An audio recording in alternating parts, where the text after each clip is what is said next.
복내 할머니의 68세 출발 이야기가 시작됩니다.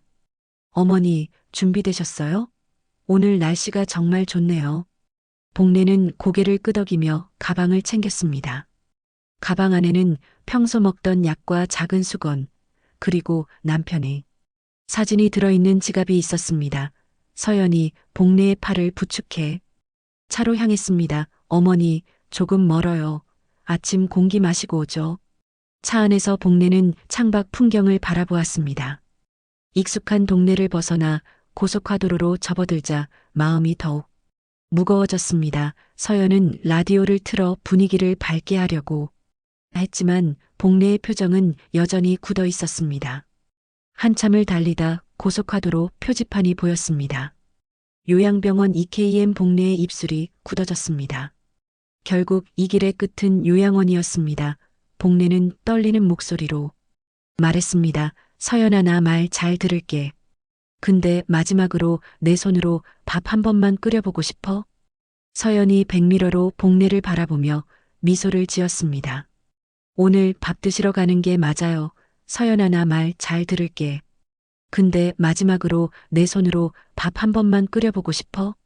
서연이 백미러로 복내를 바라보며 미소를 지었습니다. 오늘 밥 드시러 가는 게 맞아요. 오늘 사연 시작하기 전에 구독과 좋아요는 무료니까 한 번씩 눌러주세요. 사연 시작합니다.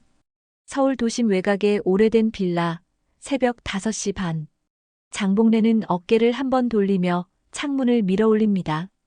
차가운 공기가 얼굴을 스치자 잠시 눈을 감았다가 천천히 뜹니다. 68세의 몸은 예전 같지 않지만 하루를 시작하는 마음만큼은 여전히 또렷합니다. 무릎이 시큰거리는 것을 참으며 부엌으로 향합니다. 발걸음 하나하나가 조심스럽지만 익숙합니다. 이 집에서 살아온 지 벌써 15년이 넘었습니다.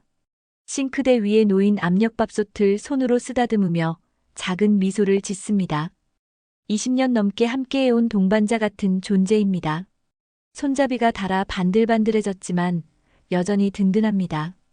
거실에서는 라디오가 잔잔하게 흘러나옵니다. 찔레꽃 하얀꽃이 만발한 그 옛날. 7080 트로트가 새벽 공기를 타고 번집니다. 복내는 저도 모르게 콧노래를 따라 부릅니다. 이 시간만큼은 온전히 자신만의 것입니다. 누구의 눈치도 보지 않아도 되는 자유로운 시간입니다. 싱크대 한쪽 구석에는 오래된 물건들이 차곡차곡 쌓여 있습니다. 새마을금고 도장이 바랜 통장, IMF 시절 밀린 카드 명세서들, 손때가 묻어 윤기가 도는 국자와 칼.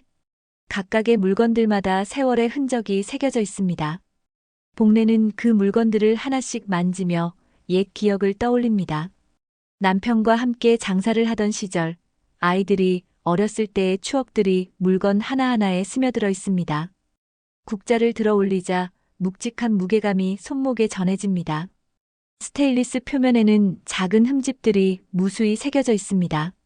수천 번, 수만 번 국을 떠내며 생긴 흔적들입니다. 복내는 국자를 다시 제자리에 놓으며 깊은 숨을 쉽니다. 물을 받아 손을 씻으며 거울 속 자신의 모습을 바라봅니다. 주름이 깊어졌고 머리카락도 많이 하얘졌지만 눈빛만큼은 여전히 또렷합니다. 가족을 챙기는 일만큼은 누구에게도 지고 싶지 않습니다. 7시가 되자 현관문이 열리는 소리가 납니다. 며느리 서연이 출근 전에 들른 것입니다. 42세의 서연은 언제나 부지런합니다. 가방에서 혈압계를 꺼내며 복내에게 다가옵니다. 얼굴에는 피곤한 기색이 역력하지만 복내를 향한 미소만큼은 따뜻합니다. 어머니, 오늘 컨디션은 어떠세요? 어젯밤에 잠은 좀 주무셨어요? 복내는 팔을 내밀며 대답합니다. 그저 그래. 잠이 좀 설쳤지만 견딜만해. 너무 걱정하지 마라.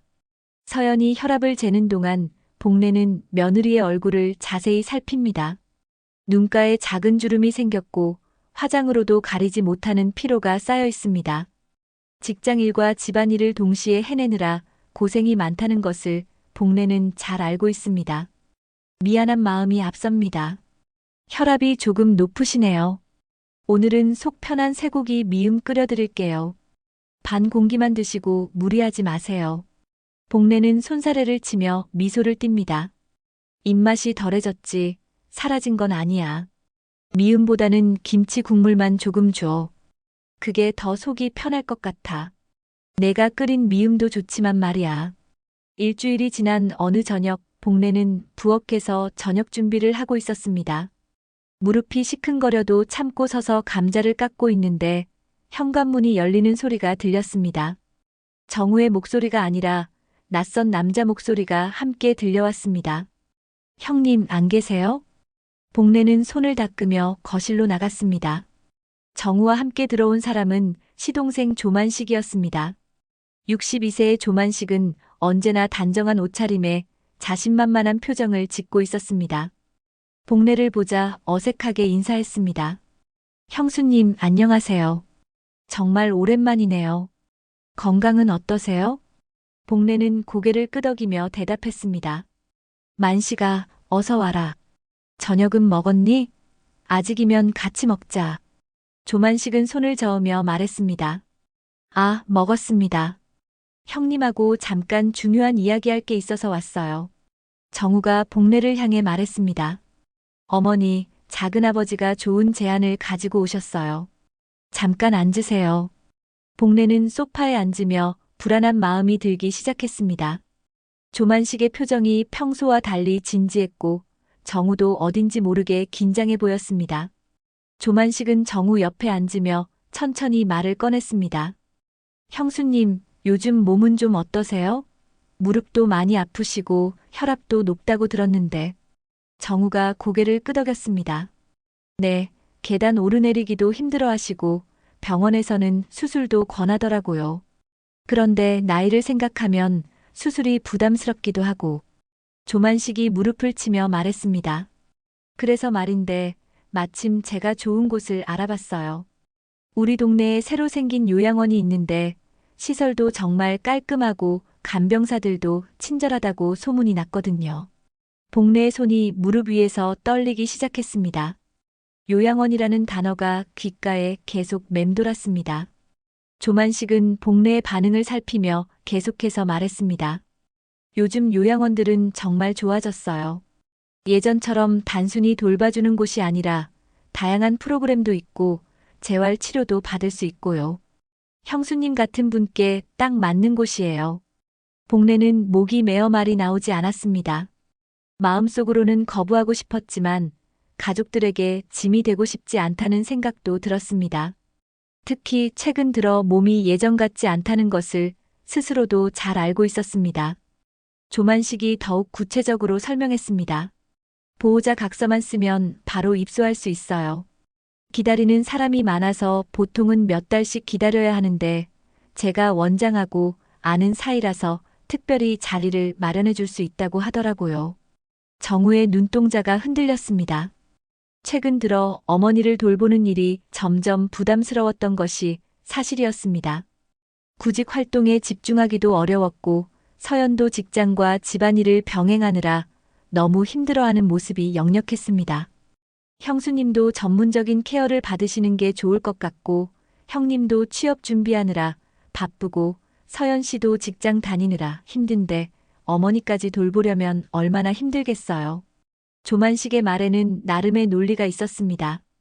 복례도 가족들이 자신 때문에 고생하는 것을 보면서 미안한 마음이 컸습니다. 작은아버지 말씀도 일리가 있는 것 같은데 어머니는 어떻게 생각하세요? 정우가 조심스럽게 복례의 의견을 물었습니다. 복례는 여러 생각이 머릿속을 복잡하게 맴돌았습니다. 혼자 살기는 점점 어려워지고 있고 가족들에게 부담이 되는 것도 사실이었습니다. 조만식이 다시 말했습니다. 형수님, 요즘 요양원들은 예전과 완전히 달라요. 개인 방도 있고 식사도 맛있게 나오고 같은 또래분들과 어울려서 생활할 수도 있어요. 오히려 집에서 혼자 계시는 것보다 더 활기차게 지내실 수 있을 거예요. 복례는 조만식의 말을 들으며 복잡한 감정에 휩싸였습니다. 한편으로는 가족들에게 짐이 되지 않아서 다행이라는 생각도 들었고 다른 한편으로는 자신이 버려지는 것 같은 서운함도 느꼈습니다. 한번 구경이라도 가보시는 게 어떨까요? 직접 보시고 결정하셔도 늦지 않을 것 같은데요. 조만식의 제안에 정우도 고개를 끄덕였습니다. 그게 좋을 것 같아요. 어머니가 직접 보시고 마음에 드시면 생각해 보시고요. 그때 서연이 퇴근해서 들어왔습니다. 현관에서 신발을 벗으며 인사했습니다. 어머니, 저 왔어요. 작은아버지도 오셨네요. 안녕하세요. 조만식이 일어서며 인사했습니다. 서연 씨, 마침 잘 왔네요. 형수님 앞으로에 대해서 이야기하고 있었어요. 서연이 가방을 내려놓으며 물었습니다. 무슨 이야기요? 조만식이 요양원 이야기를 다시 한번 설명했습니다. 서연의 표정이 점점 굳어지는 것을 복례는 놓치지 않았습니다. 서연은 잠시 생각에 잠겼다가 단호하게 말했습니다. 좋은 곳이면 제가 직접 가서 확인해 볼게요. 어머니 혼자 결정하실 수는 없죠. 가족 모두가 함께 상의해야 할 문제예요. 복례는 서연의 말에 조금 안심했습니다. 적어도 서연은 자신을 함부로 내보내려고 하지 않는다는 것을 알 수 있었습니다. 조만식이 조금 당황한 듯 말했습니다. 물론이죠. 당연히 가족 모두가 상의해서 결정해야죠. 저는 그냥 좋은 기회가 있어서 알려드린 것뿐이에요. 며칠 후 서연과 정우는 조만식이 추천한 요양병원 몇 군데를 직접 방문했습니다. 첫 번째 곳은 겉보기에는 깔끔해 보였지만 직원들의 태도가 차갑고 기계적이었습니다. 어르신들을 대하는 모습이 정성스럽지 못했습니다. 두 번째 곳에서는 놀라운 일이 있었습니다. 상담을 받는 도중에 직원이 보호자 포기 각서를 슬쩍 내밀었습니다. 혹시 모를 상황에 대비해서라는 설명과 함께였습니다. 서연은 속으로 생각했습니다. 여긴 절대 안 돼. 사람을 맡기는 곳이 아니라 버리는 곳 같아.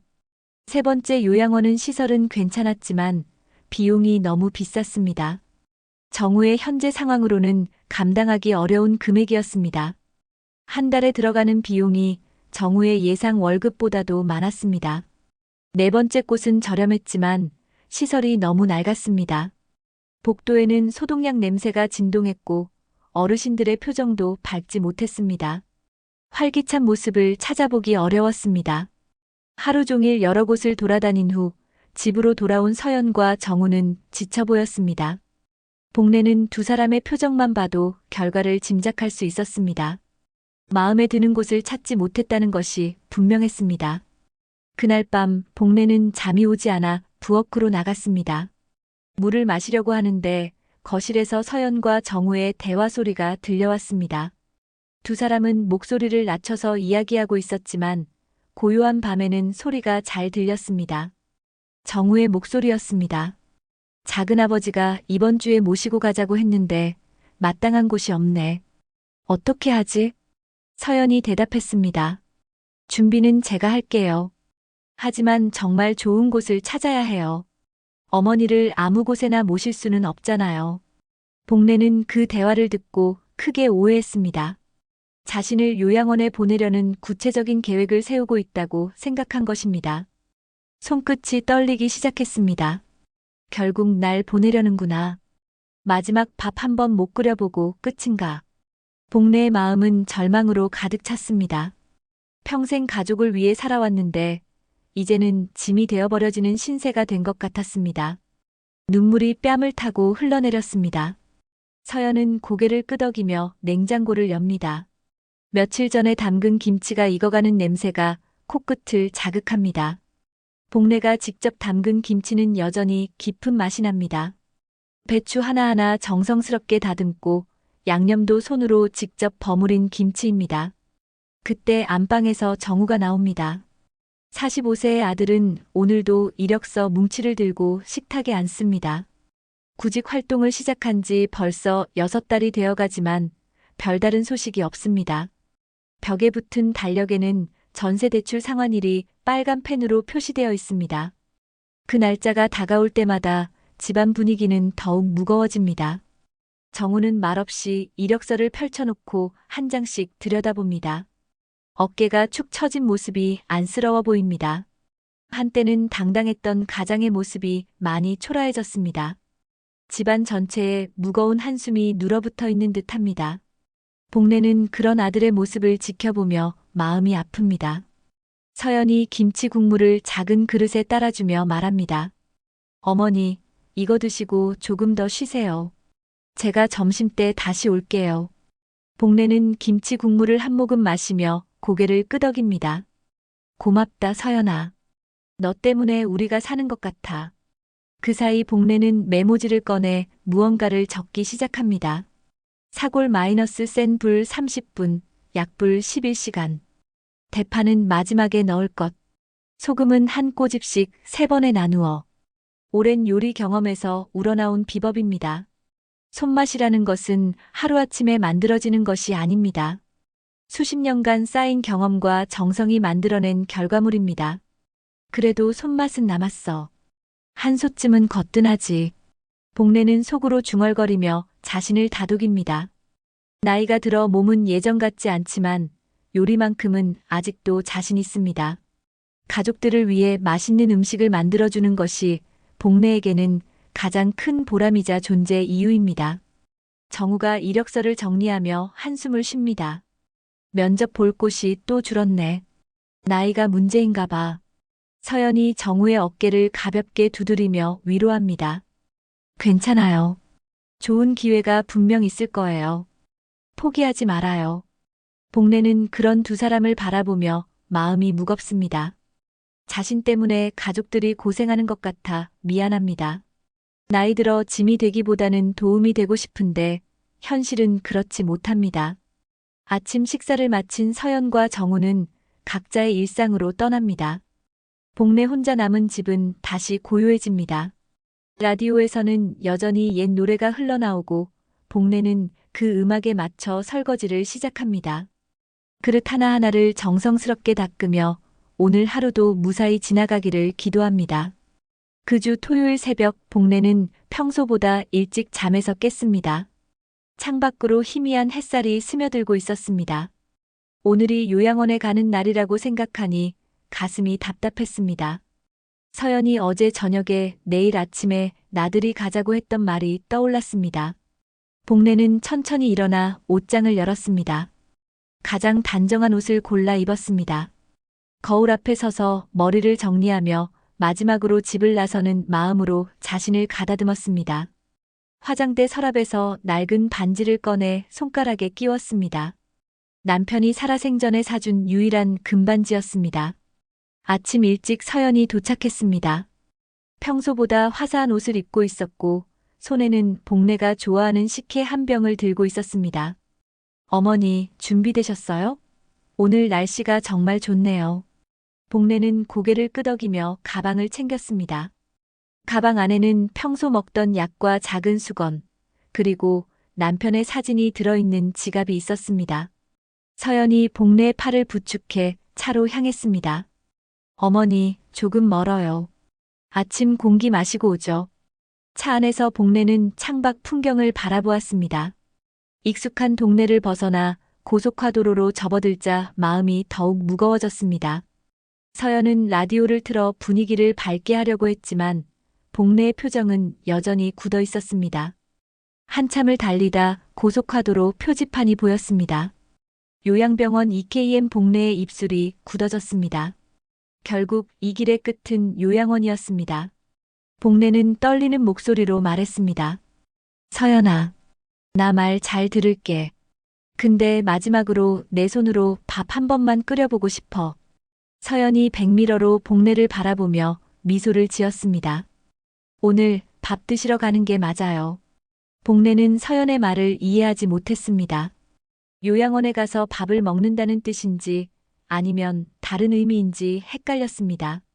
차는 예상과 달리 요양병원으로 가지 않고 다른 방향으로 돌아갔습니다.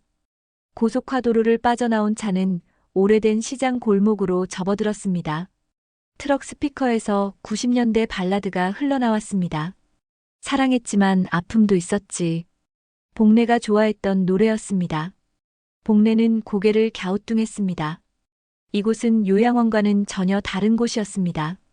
차가 한 상가 앞에 멈췄습니다. 셔터가 반쯤 내려온 허름한 건물이었습니다. 페인트가 벗겨진 벽면과 낡은 간판들이 세월의 흔적을 보여주고 있었습니다. 서연이 시동을 끄고 복례를 향해 말했습니다. 어머니, 내려요. 제가 보여드리고 싶은 곳이 있어요. 복례는 여전히 상황을 이해하지 못한 채 서연을 따라 차에서 내렸습니다. 서연은 가방에서 열쇠를 꺼내 셔터 앞에 다가갔습니다. 복례는 깜짝 놀랐습니다. 서연이 이곳에 열쇠를 가지고 있다는 것이 믿어지지 않았습니다. 철컥, 자물쇠가 열리는 소리가 났습니다. 서연이 셔터를 천천히 올리기 시작했습니다. 먼지와 햇빛이 한꺼번에 쏟아져 들어왔습니다. 복례는 눈을 가늘게 뜨고 안을 들여다보았습니다. 벽에 기대어 있던 나무 간판이 모습을 드러냈습니다. 글씨가 바래졌지만 여전히 읽을 수 있었습니다. 엄마의 국밥집 복례가 숨을 삼켰습니다. 이 글씨체, 이 간판, 모든 것이 기억 속의 그것과 똑같았습니다. 이 글씨, 내 아버지가 밤새 그린 그 간판. 복례의 목소리가 떨렸습니다. 20년 전 남편이 직접 붓으로 그려준 간판이었습니다. 장사를 시작할 때 돈이 없어서 간판 업체에 맡기지 못하고 남편이 밤새워 정성스럽게 그린 간판이었습니다. 글씨는 서툴렀지만 마음만큼은 가득 담겨 있었습니다. 서연이 복례의 손을 잡으며 말했습니다. 어머니, 들어가 보세요. 복례는 조심스럽게 발걸음을 옮겼습니다. 가게 안으로 들어서자 추억이 물밀듯이 밀려왔습니다. 낡은 테이블과 의자들, 구석에 놓인 냉장고, 그리고 주방 공간까지 모든 것이 예전 그대로였습니다. 서연이 미리 준비해둔 듯 구석에서 냄비와 대파, 사골뼈를 꺼내기 시작했습니다. 어머니, 이것들 어때요? 어제 시장에서 골라온 거예요. 복례는 사골뼈를 만져보며 말했습니다. 이거, 좋은 뼈네. 어떻게 이런 걸 구했니? 서연이 웃으며 대답했습니다. 시장 아저씨한테 물어봤어요. 국물 맛있게 우려내려면 어떤 뼈가 좋냐고. 한참 설명해 주시더라고요. 복례의 눈빛이 조금씩 밝아지기 시작했습니다. 서연은 계속해서 준비해온 것들을 꺼냈습니다. 양파, 무, 대파, 그리고 작은 가스버너까지. 모든 것이 국물을 끓이기 위한 준비였습니다. 밤마다 와서 이곳을 정리했어요. 어머니 손맛을 잊지 않으려고요. 서연이 가방에서 빨간 대학 노트를 꺼내 복례에게 건넸습니다. 노트를 펼치자 복례의 손글씨로 빼곡히 적힌 요리 레시피들이 나타났습니다. 묵은 김치 3cm- 씻어 송송, 파는 마지막에, 소금 간은 3번에 나누어. 복례는 노트를 들여다보며 감격했습니다. 이 노트, 어떻게 가지고 있었니? 어머니가 버리려던 걸 제가 몰래 가져왔어요. 이 레시피들은 보물이에요. 복례는 기름 얼룩과 함께 적힌 작은 글씨들을 하나하나 읽어보았습니다. 각각의 레시피마다 가족들을 위한 정성과 사랑이 담겨 있었습니다. 노트 여백에는 정우가 좋아함, 서연이 입맛에 맞게 같은 메모들도 적혀 있었습니다. 복례는 레시피 노트를 품에 안으며 서연을 바라보았습니다. 남편이 직접 그린 간판을 다시 보게 된 것만으로도 가슴이 벅찼습니다. 20년 전 그날이 생생하게 떠올랐습니다. 남편이 밤새워 붓글씨를 연습하던 모습, 서툴지만 정성스럽게 간판을 그리던 손길까지 모든 것이 어제 일처럼 선명했습니다.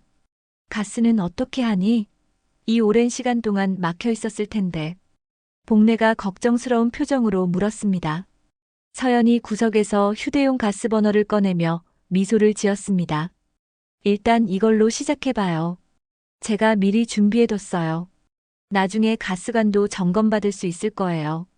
복례는 휴대용 버너를 보며 고개를 끄덕였습니다. 작지만 충분해 보였습니다. 예전에 야외에서 사용해 본 적이 있어서 사용법도 익숙했습니다. 서연이 성냥을 그어 불을 붙이자 파란 불꽃이 점화되었습니다. 오랜만에 보는 요리용 불꽃이었습니다. 큰 냄비에 물을 붓고 서연이 준비해온 사골뼈를 넣었습니다. 뼈를 만져보니 신선하고 좋은 것들이었습니다. 서연이 어디서 이런 좋은 재료를 구했는지 궁금했지만 지금은 요리에 집중하고 싶었습니다. 물이 끓기 시작하자 냄비에서 거품이 하얗게 올라왔습니다. 복례는 거품 걷어내는 국자를 잡으며 어깨를 펴고 섰습니다. 68세의 손목이 여전히 힘이 있었습니다. 수십 년간 단련된 손놀림은 나이가 들어도 쉽게 잊혀지지 않았습니다. 첫 거품은 다 걷어내야 해. 이게 국물 맛을 좌우하거든. 귀찮아도 절대 건드리면 안 돼. 복례는 정성스럽게 거품을 걷어내며 서연에게 설명했습니다. 손끝에서 느껴지는 국자의 무게감, 끓어오르는 국물의 온도, 거품이 올라오는 타이밍까지 모든 것이 익숙하고 반가웠습니다. 서연은 복례의 뒤에서 그 모습을 지켜보며 감동스러운 표정을 지었습니다. 어머니, 정말 손놀림이 달라요. 프로 요리사 같아요. 복례는 쑥스럽게 웃으며 대답했습니다. 뭘 그냥 오래 해봐서 손에 익은 거지. 요리는 정성이 제일이야. 그때 가게 문이 벌컥 열리며 조만식이 들이닥쳤습니다. 얼굴이 붉어져 있었고 숨을 헐떡이고 있었습니다. 차를 타고 급하게 쫓아온 듯 보였습니다. 복례가 혼자 나온 줄 알고 걱정이 되어 찾아왔을 수도 있지만 표정이 좋지 않았습니다. 이게 무슨 일이야? 누가 허락했나? 형수님이 혼자 나와서 이런 걸 하시면 어떻게 해? 조만식의 목소리가 가게 안에 울려 퍼졌습니다. 복례는 깜짝 놀라 국자를 내려놓았습니다. 갑작스러운 큰 소리에 가슴이 두근거렸습니다. 서연은 조만식 앞에 당당히 서며 차분하게 말했습니다. 작은아버지, 저희가 뭘 잘못했나요? 어머니와 함께 요리하는 게 문제되나요? 조만식이 주변을 둘러보며 짜증스럽게 말했습니다. 문제가 되고 말고 다음 달이면 이 상가 전체가 철거야. 지금 이런 식으로 무단으로 사용하면 나중에 문제가 될 수 있어. 임대료도 밀려 있고 관리비도 못 낸 상황에서 이런 식으로 하면 안 돼. 복례는 조만식의 말을 듣고 불안해하기 시작했습니다. 만식아, 그럼 우리가 잘못한 거니? 조만식이 고개를 끄덕이며 말했습니다. 당연하지. 지금 당장 정리하고 나가야 해. 비워야 보상금이라도 제대로 챙기지. 이런 식으로 사용하고 있으면 보상금도 못 받을 수 있어. 정우가 뒤늦게 들어오며 상황을 파악했습니다. 직장에서 급히 나온 듯 정장 차림 그대로였습니다. 조만식과 서연 사이의 긴장된 분위기를 느끼고 눈치를 보았습니다. 작은아버지 말씀이 맞는 것 같은데 우리 너무 성급했나? 현실적으로 생각해야 하지 않을까요? 서연이 가방에서 서류를 꺼내며 침착하게 말했습니다. 저희가 미리 알아봤어요. 임시 영업 신고서 이미 접수했고요. 상가 주인한테도 동의 받았습니다. 여기 사본 있어요. 조만식은 서류를 대충 훑어보며 코웃음을 쳤습니다. 이런 효력 없는 각서 같은 걸로 버티려고 하지 마. 법적으로는 아무 소용없어. 인감도 제대로 안 찍혀 있고 원본도 아니고 무엇보다 명예 문제가 있어. 복례가 걱정스럽게 물었습니다. 명의가 뭐가 문제야? 조만식이 자신있게 대답했습니다. 이 가게 원래 형님 명의였잖아. 형님 돌아가신 후에 상속 처리할 때 권리 포기 각서 쓴 거 잊었어? 법적으로는 이미 권리가 없는 거야. 서연의 얼굴이 당황스럽게 변했습니다. 이런 부분까지는 확인하지 못했었습니다. 조만식이 계속해서 말했습니다. 그리고 설령명의 문제가 해결된다고 해도 철거는 이미 확정된 사안이야. 재개발 조합에서 결정한 거라서 개인이 어떻게 할 수 있는 문제가 아니야. 복례는 조만식과 서연 사이에서 어찌할 바를 몰랐습니다. 오랜만에 다시 잡은 국자였는데 벌써 포기해야 하는 상황이 온 것 같았습니다. 끓고 있던 국물에서 고소한 냄새가 올라왔지만 마음은 점점 무거워졌습니다. 조만식이 더욱 강하게 말했습니다. 형수님도 나이가 있으신데 이런 무리한 일 하실 필요 없어요. 몸도 안 좋으시고 무릎도 아프시잖아요. 요양원에서 편히 계시는 게 훨씬 나을 것 같은데요. 서연이 단호하게 대답했습니다. 편히 계시는 것보다 어머니가 원하시는 일을 하시는 게 더 중요해요. 나이가 많다고 해서 꿈을 포기해야 한다는 법은 없잖아요. 정우가 조만식의 편을 들며 말했습니다. 서연아, 감정적으로 접근하지 말고 현실을 봐야지. 어머니가 다치시기라도 하면 어떻게 할 거야? 나이를 생각해서 안전한 선택을 하는 게 맞지 않을까? 복례가 국자를 싱크대에 내려놓으며 힘없이 말했습니다. 그만하자. 내가 욕심을 부렸나 봐. 정우 말이 맞아. 현실을 받아들여야지. 서연이 복례의 손을 잡으며 간절하게 말했습니다. 어머니, 아직 포기하시면 안 돼요. 우리 분명히 방법이 있을 거예요. 조금만 더 시간을 주세요. 하지만 조만식이 마지막 카드를 꺼내들었습니다. 가방에서 서류를 꺼내며 말했습니다. 여기 봐요. 옛날 이 가게 권리금은 형님 명의였어요. 그리고 형님 돌아가신 후 상속 포기 각서도 여기 있잖아요. 감정에 휘둘리지 말고 법적 현실을 받아들이세요. 복례의 어깨가 축 처졌습니다. 법이라는 단어 앞에서는 더 이상 할 말이 없었습니다. 빨간 노트가 손에서 미끄러져 바닥에 떨어졌고 몇 페이지가 찢어졌습니다. 오랜 세월 정성스럽게 적어온 레시피들이 바닥에 흩어졌습니다. 며칠 후 복례는 새벽부터 국밥집에 나와 준비를 하고 있었습니다. 서연이 구해온 재료들로 정성스럽게 사골 국물을 우려내고 있었는데 가게 문틈으로 빨간 봉투 하나가 밀려 들어온 것을 발견했습니다. 복례는 손을 닫고 봉투를 주워들었습니다. 무단 영업 중단 경고장이라는 제목이 큼직하게 적혀 있었습니다. 봉투를 뜯어보자 구청에서 보낸 공식 공문이었습니다. 영업 신고 없이 음식점을 운영하고 있다며 즉시 중단하라는 내용이었습니다. 복례의 얼굴이 창백해졌습니다.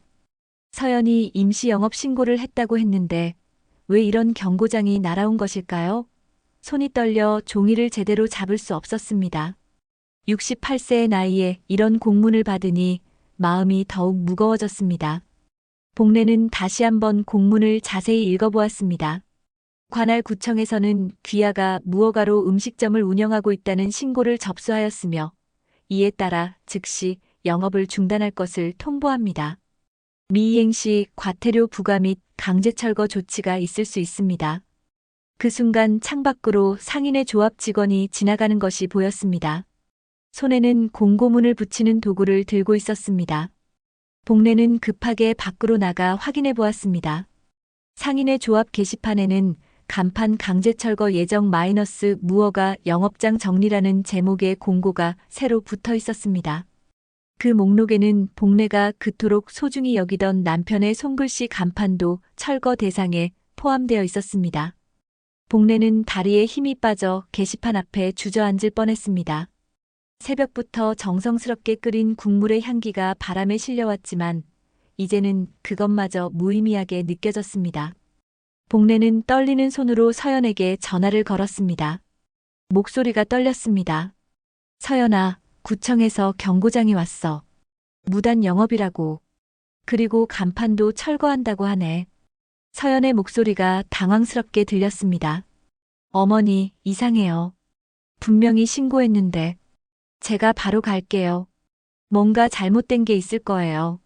1시간 후 서연이 급하게 도착했습니다. 복례는 국물을 끓이던 손을 멈추고 서연을 맞았습니다. 서연은 경고장을 자세히 읽어보더니 고개를 갸우뚱했습니다. 이상하네요. 분명히 신고서를 접수했는데 혹시 서류 처리 과정에서 문제가 있었나 봐요. 아니면 누군가 고의로. 정우도 직장에서 급히 연락을 받고 달려왔습니다. 아직 정장 차림 그대로였습니다. 상황을 듣고 나서 깊은 한숨을 쉬었습니다. 서연아, 이번엔 정말 어려울 것 같아. 관공서에서 나온 공문인데 어떻게 해? 벌금까지 나올 수 있다고 하잖아. 복례는 천천히 가스불을 끄며 말했습니다. 내가 발목이구나. 괜히 욕심을 부려서 너희들만 힘들게 했어. 그만하자. 날 요양원으로 보내라. 서연이 급하게 복례의 손을 잡으며 간절하게 말했습니다. 어머니, 아직 포기하시면 안 돼요. 제가 뭔가 놓친 게 분명히 있을 거예요. 시간을 조금만 주세요. 하지만 복례는 이미 마음을 정한 듯 보였습니다. 정성스럽게 적어온 빨간 레시피 노트를 바닥에 던지며 목소리를 높였습니다. 됐어. 나 같은 늙은이가 무슨 꿈을 꾸려고 했나? 현실을 받아들여야지. 68살에 새로 시작한다는 게 말이 되나? 노트가 바닥에 떨어지면서 몇 페이지가 찢어졌습니다. 오랜 세월 정성스럽게 적어온 레시피들이 바닥에 흩어졌습니다. 묵은 김치 송송 썰기, 사골 우린 시간, 소금 간 맞추는 법 같은 소중한 기록들이 구겨졌습니다. 복래의 어깨가 축 처지며 한순간에 10살은 더 늙어 보였습니다. 아침에 기운차게 국을 끓이던 모습은 온데간데 없이 사라졌습니다. 그때 가게 문이 열리며 조만식이 나타났습니다. 마치 이 순간을 기다려왔다는 듯이 여유로운 표정을 지고 있었습니다. 손에는 서류 봉투를 들고 있었습니다. 내가 진작 말했잖아. 현실을 무시하고 감정에만 치우치면 이런 일이 생긴다고. 이제라도 정신 차리고 정리해.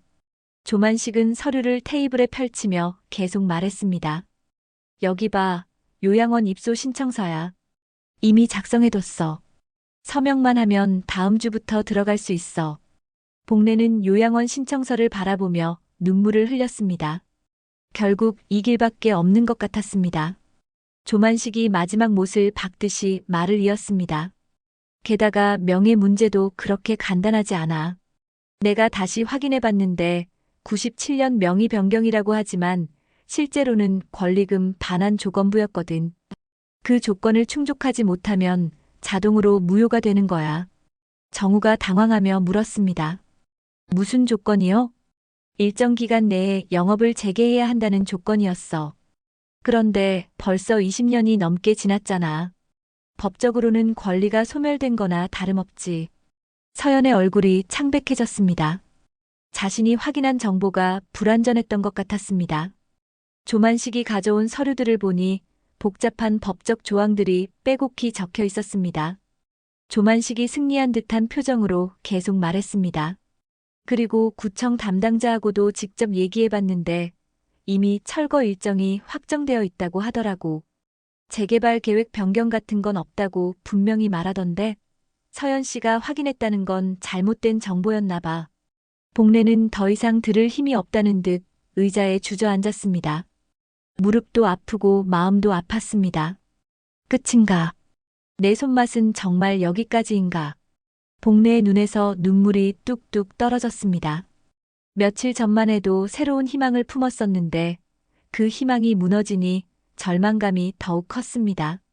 한순간의 기쁨이었지만 다시 국을 끓일 수 있다는 생각만으로도 얼마나 행복했는지 이제야 깨달았습니다. 정우가 복래를 바라보며 조심스럽게 말했습니다. 어머니, 작은아버지 말씀이 맞는 것 같아요. 우리 현실적으로 생각해야죠. 요양원에서 편히 계시는 게 나을 것 같은데. 복래가 힘없이 고개를 끄덕이며 말했습니다. 그래, 정우야. 내가 너무 고집을 부렸나 봐. 나이를 생각하지 못했어. 이제 포기할게. 서연은 여전히 포기하고 싶지 않았지만 법적인 문제들과 관청의 공문 앞에서는 더 이상 어쩔 수 없어 보였습니다. 조만식이 가져온 서류들이 너무 확실해 보였습니다. 조만식이 시계를 보며 말했습니다. 그럼 내일까지 이곳 정리하고 모레부터 요양원 절차를 밟자. 더 늦으면 좋은 자리도 없어질 수 있어. 요즘 요양원 들어가기가 쉽지 않거든. 복래는 마지막으로 가스불을 완전히 끄며 말했습니다. 20년 만에 다시 잡은 국자였는데 이렇게 짧을 줄 몰랐네. 꿈 같은 며칠이었어. 국물이 끓고 있던 냄비에서 김이 서서히 멈춰갔습니다. 복래는 그 모습을 바라보며 자신의 인생도 저렇게 끝나가는 것 같다고 생각했습니다. 그날 밤 서연은 잠을 이룰 수 없었습니다. 복래가 포기하는 모습을 보니 마음이 찢어질 것 같았습니다. 분명히 놓친 부분이 있을 것이라는 확신이 들었습니다. 조만식의 말들이 너무 매끄럽게 들어맞는 것도 이상했고 구청에서 나온 경고장도 뭔가 석연치 않았습니다. 새벽 2시 서연은 조용히 침대에서 일어나 집을 나섰습니다. 시아버지가 돌아가시기 전에 말씀하신 것들 중에 기억나는 부분이 있었습니다. 중요한 건 창고에 잘 보관해뒀다는 말씀이었습니다. 옥탑 창고는 오랫동안 정리하지 않아 먼지가 두껍게 쌓여 있었습니다. 서연은 손전등을 켜고 구석구석을 뒤지기 시작했습니다. 낡은 상자들과 오래된 가구들, 색바랜 사진들이 무질서하게 쌓여 있었습니다. 시아버지의 흔적들을 찾는 일은 쉽지 않았습니다. 1시간 넘게 뒤진 끝에 장판 밑에서 오래된 나무 상자를 발견했습니다. 상자는 생각보다 무거웠고 자물쇠가 녹슬어 있었지만 힘을 주어 열 수 있었습니다. 상자를 열자 곰팡이 냄새와 함께 오래된 종이 냄새가 올라 상자 안에는 카세트 테이프 몇 개와 봉투들이 정성스럽게 보관되어 있었습니다. 테이프에는 복내에게라고 시아버지의 손글씨로 적혀 있었습니다. 서연은 급하게 창고 한 구석에 있던 오래된 라디오를 찾아 카세트를 재생해 보았습니다. 지직거리는 소음 사이로 익숙한 목소리가 들려왔습니다. 돌아가신 시아버지의 목소리였습니다. 목소리는 조금 떨리고 있었지만 또렷했습니다. 복내야, 내가 이 말을 남기는 건 혹시라도 내게 무슨 일이 생겼을 때를 대비해서야. 가게는 내 거다. 내 이름으로 되어 있지만 진짜 주인은 너야. 손님들은 내 손맛을 먹으러 오는 거니까. 복내 어머니의 젊은 목소리도 들렸습니다. 당신 무슨 소리예요? 우리 가게잖아요. 시아버지가 다시 말했습니다. 아니야, 복내야. 나는 그냥 돈만 댔을 뿐이고 진짜 가게를 만든 건 내 손맛이야. 간판 내려도 마음은 내리지 마라. 언젠가 다시 시작할 날이 올 거야. 그때를 위해서 중요한 서류들을 따로 보관해뒀어. 서연의 가슴이 뛰기 시작했습니다. 이 녹음은 시아버지가 돌아가시기 몇 달 전에 남긴 것 같았습니다. 카세트를 더 들어보니 더욱 중요한 내용이 나왔습니다. 복내야, 만약 나한테 무슨 일이 생기면 창고에 숨겨둔 서류들을 찾아봐.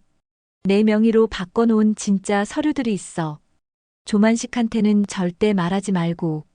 그 친구는 예전부터 가게를 탐내고 있었거든.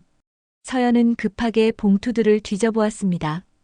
첫 번째 봉투에는 1997년 영업자 명의 변경 예정 확인서 사본이 들어 있었습니다. 종이가 누렇게 변했지만 글씨는 선명했습니다. 하지만 이것만으로는 부족했습니다.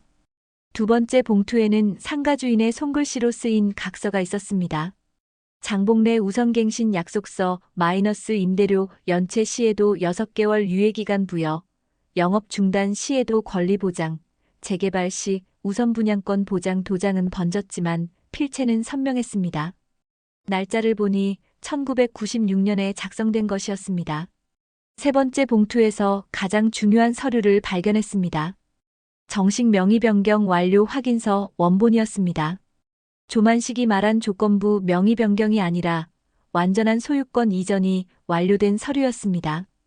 구청 도장과 담당자 서명까지 모두 찍혀 있었습니다.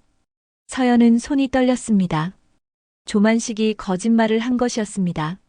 서류를 자세히 보니 1997년 12월에 모든 절차가 완료되어 있었습니다. 복내 어머니 명의로 정식 등록된 것이었습니다. 네 번째 봉투에는 더욱 놀라운 내용이 들어 있었습니다. 상가 재개발 계획서 사본이었는데 이 건물은 전통 상권 보존 구역으로 지정되어 철거 대상에서 제외된다는 내용이었습니다. 계획서 여백에는 시아버지의 손글씨로 복내야, 이 가게는 사라지지 않을 거야라고 적혀 있었습니다. 다섯 번째 봉투에서는 상가 주인과 시아버지 사이의 계약서 원본을 발견했습니다. 여기에는 임차인 장복래에게 영구 임대권 부여, 상속 및 양도 가능이라는 조항이 명시되어 있었습니다. 서연은 모든 서류를 가방에 넣고 급하게 구청으로 향했습니다. 새벽이었지만 당직실에서 확인할 수 있을 것이라고 생각했습니다. 24시간 민원 서비스를 운영한다는 안내문을 본 기억이 있었습니다. 구청 당직실 직원은 잠에서 덜 깬 얼굴로 서연을 맞았습니다. 하지만 서류를 확인해 보더니 표정이 진지해졌습니다. 맞습니다. 이 서류들이 원본이네요. 어제 조회했던 내용과 정확히 일치합니다. 영업신고도 정상적으로 접수되어 있고요. 서연이 물었습니다. 그럼 어제 나간 경고장은 뭔가요? 직원이 컴퓨터를 확인해 보더니 당황한 표정을 지었습니다. 이상하네요. 시스템에서는 정상 영업으로 나와 있는데 누군가 허위 신고를 했을 수도 있겠네요. 서연은 더 자세한 확인을 요청했습니다. 직원이 신고 접수 내역을 조회해 보니 놀라운 사실이 드러났습니다. 조만식 씨라는 분이 무단 영업 신고를 했네요. 하지만 실제로는 정상 등록된 업체라서 경고장 발송이 잘못된 것 같습니다. 즉시 철회 공문을 보내드리겠습니다. 서연의 마음이 뛰었습니다. 조만식이 의도적으로 방해했던 것이었습니다. 서연은 당직실에서 모든 서류를 복사하고 공식 확인서를 받았습니다. 새벽 5시 서연은 복례가 있는 국밥집으로 급하게 달려갔습니다. 아직 어둠이 가시지 않은 시간이었지만 복례는 이미 나와서 마지막 정리를 하고 있었습니다. 쓸쓸한 뒷모습이 서연의 마음을 아프게 했습니다. 어머니. 서연이 숨을 헐떡이며 가게로 뛰어들어왔습니다. 복례는 놀란 표정으로 서연을 바라보았습니다. 서연아, 이런 이른 아침에 무슨 일이니? 어디 다친 데는 없고? 서연이 가방에서 서류들과 카세트를 꺼내며 말했습니다. 어머니, 이것들 좀 보세요. 아버지가 남겨주신 거예요. 복례는 카세트를 보더니 남편의 손글씨를 알아보았습니다. 서연이 라디오에 카세트를 넣고 재생하자 오랫동안 그리워했던 남편의 목소리가 흘러나왔습니다. 복례의 눈에 눈물이 고였습니다. 이 목소리, 여보가 남긴 거구나. 20년 만에 듣는 목소리네. 서연이 명의 변경 완료 확인서를 보여주며 말했습니다. 어머니, 이 가게는 정말 어머니 것이에요. 조만식 작은아버지가 거짓말을 한 거였어요. 복례는 서류를 하나하나 자세히 보았습니다. 자신의 이름이 선명하게 적혀 있었습니다. 20년 전에 이미 자신 명의로 되어 있었던 것이었습니다. 정말이니? 내가 진짜 주인이라고? 서연이 고개를 끄덕이며 말했습니다. 네, 어머니. 버려지는 분이 아니라 진짜 주인이세요. 복례는 찢어진 레시피 노트를 주워 가슴에 안으며 깊게 숨을 들이쉬었습니다. 남편의 목소리와 진실이 담긴 서류들을 보니 잃어버렸던 희망이 다시 살아나는 것을 느꼈습니다. 사골 거품은 처음에 다 걷어야지. 손이 번거로워도 정성을 보면 국물이 알아들어. 서연아, 우리 다시 시작하자. 복례의 목소리에 다시 힘이 돌아왔습니다. 68세의 나이에도 불구하고 눈빛은 여전히 또렷했습니다. 가스버너를 다시 켜고 새로운 사골뼈를 냄비에 넣었습니다. 나는 여전히 누군가의 밥이 되는 사람이야. 복례가 마음을 다시 다잡으며 말했습니다. 하지만 진짜 싸움은 이제부터였습니다. 조만식이 포기할 리 없다는 것을 서연도 복례도 잘 알고 있었습니다. 그날 오후 복례와 서연은 철거 당일을 맞이했습니다. 하지만 이번에는 준비가 되어 있었습니다. 서연이 지역 카페와 동네 단톡방에 글을 올렸습니다. 하루 100그릇 무료 시식 마이너스 엄마의 국밥집 마지막 인사라는 제목이었습니다. 사실 마지막이 아니라 새로운 시작을 알리는 의미였지만 사람들의 관심을 끌기 위한 전략이었습니다. 복례는 새벽부터 나와 정성스럽게 국물을 우려냈습니다. 20년 만에 다시 손님을 맞이한다는 생각에 가슴이 두근거렸습니다. 오전 10시부터 시장 골목에 줄이 생기기 시작했습니다. 경로당 어르신들이 먼저 오셨습니다. 이 맛, 옛날 그 맛 그대로네요. 한 어르신이 국물을 한 모금 드시고 나서 고개를 끄덕였습니다. 복례는 거품을 걷고 소금을 한 꼬집 더 넣으며 미소를 지었습니다. 손놀림이 68세답게 느리긴 했지만 정확했습니다. 할머니, 이 집 언제부터 했어요? 젊은 직장인이 물었습니다. 복례가 대답했습니다. 20년 전에 했다가 문을 닫았었는데 오늘 다시 시작하는 거예요. 20년 만에요? 와, 그런데도 맛이 똑같네요. 사람들이 하나둘 모여들기 시작했습니다. SNS에 사진을 올리는 젊은이들도 있었고 옛 추억을 이야기하며 국밥을 드시는 어르신들도 계셨습니다. 복례는 한 그릇 한 그릇 정성스럽게 내어드렸습니다. 정오가 되자 조합 직원들과 구청 담당자 그리고 조만식이 도착했습니다. 조만식의 얼굴은 예상과 달리 복잡한 국밥집 풍경을 보고 당황스러워 보였습니다. 구청 직원이 앞으로 나서며 말했습니다. 집행합니다. 무허가 영업 중단 및 간판 철거. 그때 서연이 가방에서 서류 뭉치를 꺼내며 말했습니다. 잠깐만요. 여기 1997년 명의 변경 완료 확인서 원본, 상가주인과의 우선 분양 각서, 그리고 조합장과의 우선갱신 구두 약속 녹취록이 있습니다. 구청 직원이 서류를 받아 살펴보더니 눈을 크게 떴습니다. 이 서류들, 진본이네요. 어떻게 이런 걸 가지고 계셨죠? 서연이 차분하게 설명했습니다. 돌아가신 시아버지가 미리 준비해 두신 거였어요. 그리고 오늘 아침에 가처분 신청도 접수했습니다. 조만식이 급하게 끼어들었습니다. 그렇다고 해도 철거는 이미 확정된 사안이야. 재개발 계획이 바뀔 리가 없어. 서연이 웃으며 휴대폰을 꺼냈습니다. 그것도 확인해 봤는데요. 기자님들도 와 계시네요. 갑자기 가게 앞에 취재진들이 나타났습니다. 지역 방송국과 신문사 기자들이었습니다. 카메라가 돌아가기 시작했습니다. 기자 중 한 명이 마이크를 들고 말했습니다. 68세 할머니가 20년 만에 다시 시작하는 국밥집 이야기, 그리고 가족의 사랑으로 되찾은 꿈에 대해 취재하러 왔습니다. 조만식의 얼굴이 점점 굳어졌습니다. 상황이 자신에게 불리하게 돌아가고 있었습니다. 그때 시장 반장이 들어와 말했습니다. 이 집은 우리 시장의 오랜 전통이었어요.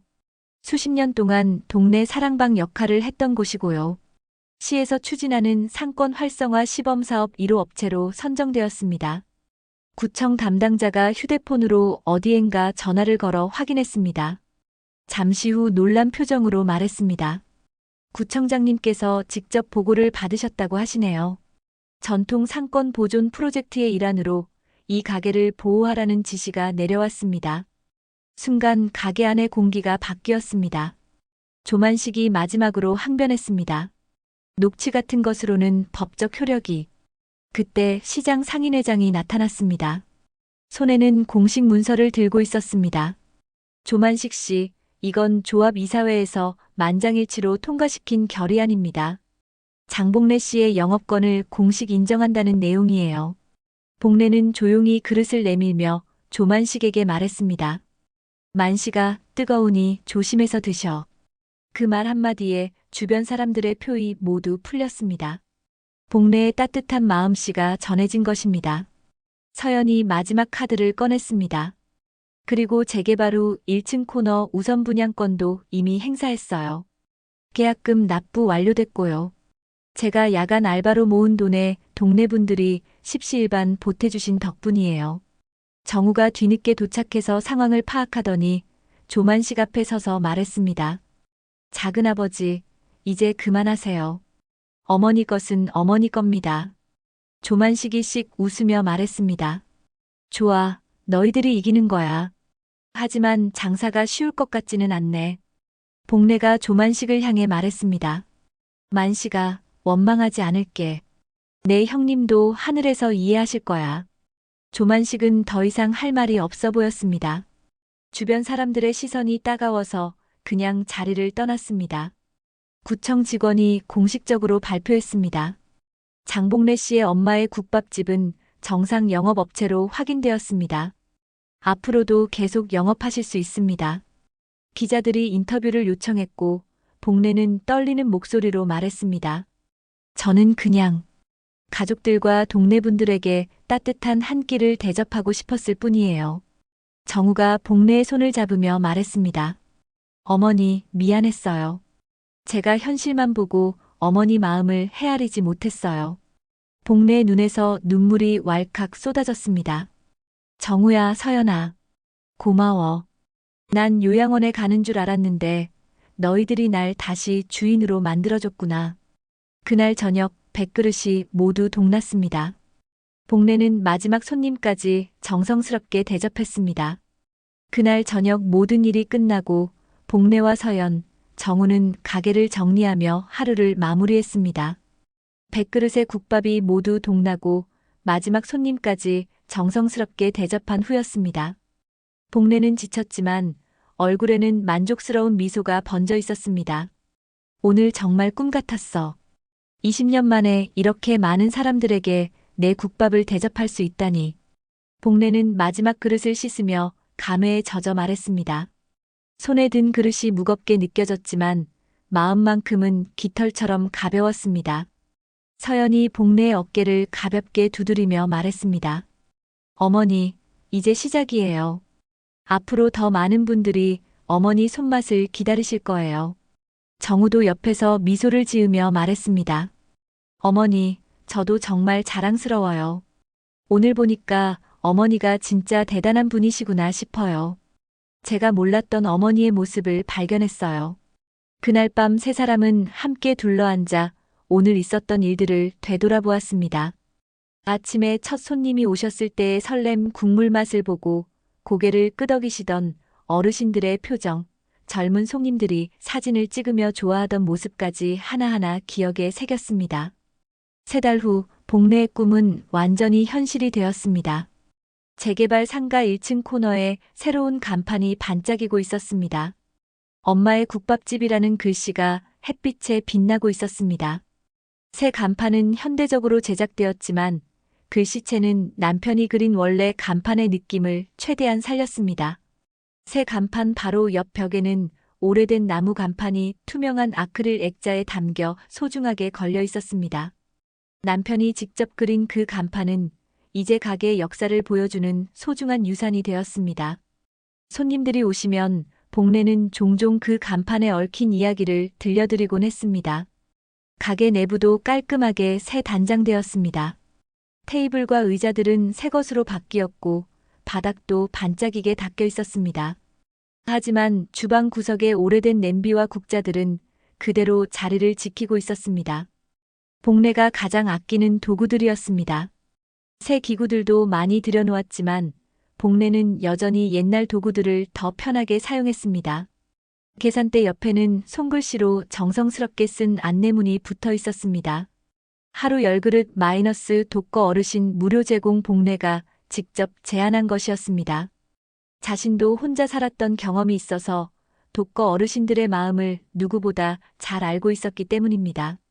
나도 혼자 있을 때 따뜻한 밥 한 끼가 얼마나 소중한지 알아. 돈이 문제가 아니라 마음이 중요한 거야. 그분들께 조금이라도 따뜻함을 드리고 싶어. 복례의 마음에서 우러나온 진심이었습니다. 서연과 정우도 어머니의 마음을 이해하고 적극 지지했습니다. 오늘도 아침 6시부터 가게는 분주했습니다. 복례는 새벽 5시에 일어나 사골뼈를 우리기 시작했습니다. 정우는 오전에 시장에서 재료를 직접 고르고 납품하는 일을 담당했습니다. 신선한 채소와 좋은 고기를 고르는 눈이 점점 늘고 있었습니다.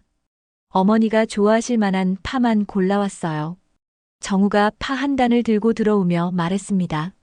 복례는 파를 만져보며 만족스러운 표정을 지었습니다. 서연은 반찬 준비와 계산, 그리고 손님 접대를 담당했습니다. 김치를 썰고 콩나물을 무치고 계란말이를 부치는 일까지 척척 해냈습니다.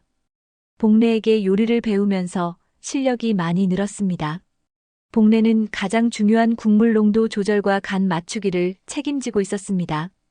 이 부분만큼은 누구에게도 맡길 수 없는 복례만의 영역이었습니다. 수십 년간 쌓인 경험과 감각이 필요한 일이었습니다. 각자의 역할이 명확하게 정해져 있었고 모두가 하나가 되어 가게를 운영했습니다. 가족이 함께 만들어가는 따뜻한 공간이었습니다. 손님들도 이런 가족적인 분위기를 좋아했습니다. 점심시간이 한창일 때였습니다. 가게는 손님들로 가득 찼습니다. 회사원들, 인근 상인들, 경로당 어르신들까지 다양한 분들이 찾아왔습니다. 복례는 국을 떠내며 한 분 한 분께 정성스럽게 인사했습니다. 천천히 드세요. 뜨거우니까 조심하시고요. 복례의 따뜻한 말 한마디에 손님들의 얼굴이 환해졌습니다. 단순히 음식을 파는 것이 아니라 정성과 마음을 함께 대접하는 것이었습니다. 점심시간이 끝나갈 무렵 마지막 손님이 자리를 뜨고 가게 안이 조용해졌습니다. 복례는 앞치마를 벗으며 서연과 정우에게 말했습니다. 고맙다 서연아. 정우야. 너희들이 없었다면 이 모든 게 불가능했을 거야. 내 혼자서는 꿈도 꿀 수 없었던 일이었어. 서연이 복례의 손을 잡으며 따뜻하게 말했습니다. 어머니, 전 그냥 우리 밥상을 지키고 싶었을 뿐이에요. 어머니의 손맛을 잃어버리고 싶지 않았거든요. 이 맛은 우리 가족만의 보물이에요. 정우도 고개를 끄덕이며 진심을 담아 말했습니다. 저도 이제야 깨달았어요. 어머니가 단순히 나이 드신 분이 아니라 여전히 누군가에게 소중하고 필요한 분이라는 거요. 제가 정말 어리석었어요. 복례의 마음속에서 따뜻한 감정이 물밀듯이 올라왔습니다. 며칠 전만 해도 요양원에 가야 한다고 절망했었는데 이제는 다시 누군가에게 꼭 필요한 존재가 되었습니다. 나이가 들어도 포기하지 않으면 새로운 시작이 가능하다는 것을 몸소 체험했습니다. 복례는 속으로 중얼거렸습니다. 요양원 대신 선택된 건 한 그릇의 온기였구나. 사람을 보내는 곳이 아니라 데려오는 집을 만들 수 있었어. 가족들과 함께 만들어낸 기적 같은 일이었습니다. 혼자였다면 절대 불가능했을 일들이었습니다. 그때 가게 문이 열리며 시장 반장이 국화꽃 한 다발을 들고 들어왔습니다. 얼굴에는 환한 미소가 번져 있었습니다. 복례 씨, 정식 개업 축하드려요. 오늘 점심에 먹은 국밥 정말 맛있었어요. 우리 시장의 자랑이에요. 복례가 반갑게 인사하며 말했습니다. 고마워요, 반장님. 반장님을 비롯해서 동네 분들이 도와주셔서 이 자리까지 올 수 있었어요. 시장 반장이 주변을 둘러보며 감탄했습니다. 그런데 이 맛, 정말 옛날 그 맛 그대로네요. 20년 전 그때와 똑같아요. 어떻게 이런 일이 가능하죠? 복례가 의미심장하게 웃으며 대답했습니다. 옛날 맛이 아니라 오늘 다시 끓인 맛이에요. 과거에 머물러 있는 게 아니라 현재를 정성스럽게 살아가는 거죠. 오늘을 잘 끓이면 내일은 저절로 우러나는 거예요. 그 말을 들은 서연과 정우도 깊이 고개를 끄덕였습니다. 복례의 인생 철학이 담긴 깊은 말이었습니다. 과거에 얽매이지 않고 현재를 충실히 살아가겠다는 의지가 느껴졌습니다.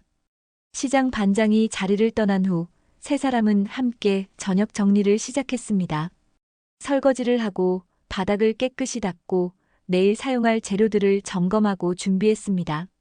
일상적인 작업이었지만 모두의 마음은 든든하고 뿌듯했습니다. 복례는 마지막으로 가스불을 확인하며 감사한 마음으로 말했습니다. 내일 아침에도 이 불을 켜서 국을 끓일 수 있다는 게 정말 감사해. 매일이 선물 같아. 해가 지면서 유리문에 세 사람의 실루엣이 비쳤습니다. 그 모습이 엄마의 국밥집 간판과 겹치며 아름다운 그림을 만들었습니다. 가족의 사랑과 희망, 그리고 새로운 출발이 담긴 따뜻한 장면이었습니다. 그날 밤 복례는 오랜만에 깊고 편안한 잠에 들었습니다. 요양원이라는 단어는 완전히 기억 속에서 사라지고 대신 엄마의 국밥집이라는 새로운 꿈과 희망이 마음을 가득 채웠습니다. 복례 할머니의 68세 새 출발 이야기 어떠셨나요? 나이는 숫자에 불과하다는 것을 보여준 진짜 인생 드라마였습니다. 혹시 이 영상이 감동적이었다면 좋아요 버튼으로 응원해주세요. 그리고 더 많은 감동 이야기가 궁금하시다면 구독과 알림 설정도 잊지 마세요. 여러분의 인생에도 복례 할머니처럼 새로운 시작의 기회가 찾아오길 바랍니다. 구독과 좋아요는 무료입니다. 부탁드립니다. 세월 담은 사연을 찾아주신 고마운 분들께 기쁨과 행복이 가득하시길 바랍니다.